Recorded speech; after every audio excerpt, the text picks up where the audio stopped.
The man was about to face a firing squad, yet he was taking big bites of an apple, knowing deep down that his fate was sealed. At least he could die being true to himself. Just as the officer was about to pull the trigger, a little boy nearby began reciting German poetry. As luck would have it, the officer happened to be a poetry enthusiast, and hearing the verses put him in such good spirits that both man and boy escaped death. However, a soldier reminded the officer that they were one execution short of their daily quota. Looking around hastily, his eyes fell upon two unfortunate prisoners.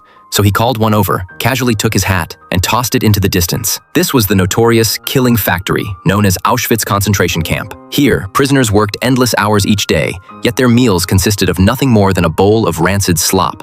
Even so, people would fight over it because this was the only substantial meal in the camp, and no one could guarantee they'd still be alive for the next feeding. One early morning, a guard, bored and looking for entertainment, casually threw out half a sausage. Two prisoners immediately scrambled for it, their desperate struggle drawing hearty laughter from the German soldiers. But the guard wasn't satisfied yet. He offered the same half sausage as a prize for the two men to slap each other. They could barely stand, let alone fight. By the second round, one of the prisoners had already collapsed, but the guard wasn't done yet. He then pointed to the little boy. The man quickly stepped in front of him, protecting the child who had once saved his life. The guards then grabbed the man and forced him into the makeshift ring. Surprisingly, despite his frail appearance, he had first-rate dodging skills, avoiding the other prisoners' attacks twice in a row. The fat guard couldn't believe it and decided to personally put the man in his place. But when he threw a punch, he only ended up embarrassing himself. Just as the humiliated guard was about to teach him a lesson, a high-ranking officer arrived and stopped him. As a former boxer himself, the officer immediately became interested and promised bread to whoever could win the fight. Soon they moved to a stone platform the size of a boxing ring. The man simply held up his fists without throwing a punch.